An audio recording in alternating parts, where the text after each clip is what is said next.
Hi students, welcome back to learning journey.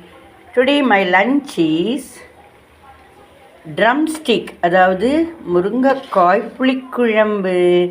சுட சுட கொதிக்குது பாருங்க. இதை சாப்பாட்டில் ஊற்றி கொஞ்சோண்டு நல்லெண்ணெயும் இல்லைன்னா கொஞ்சோண்டு நெய்யும் ஊற்றி பிசைஞ்சு சாப்பிடலாம். நல்லெண்ணெய் சூப்பராக இருக்கும். பெனஞ்சு சாப்பிட்லாம். சாயந்தரம் தோசை இட்லி எதாவது வேணால் கூட தொட்டுண்டு சாப்பிட்லாம். இதுக்கு தொட்டுக்க இது கீரை பொரியல்.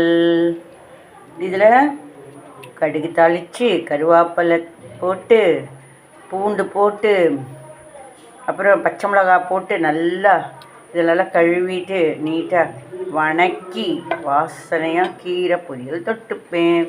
அடுத்தது மோர் சாப்பாடு. இங்கே 2 சாப்பாடு இருக்குது. சாப்பாடு இங்கே ஆயிடுச்சு. இதுலேயும் இருக்குது. இது மோர் சாப்பாடுக்கு சாப்பாடு, இது குழம்பு சாப்பாட்டுக்கு. இதில் சூடாக இருக்குது பாருங்கள், சூடாக.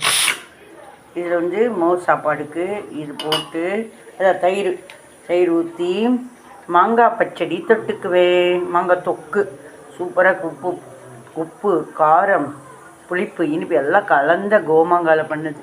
தொட்டுக்க இருக்கிற குறுகால எது பிடிச்சிருக்கோ அதை எடுத்துக்கலாம். எலுமிச்சங்காய், நார்த்தங்காய், மாங்காய், பூண்டு இல்லை யாருக்கு எங்கள் வீட்டில் யாருக்கு என்ன தோணுதோ அதை எடுத்துக்குவாங்க. தேங்க்யூ.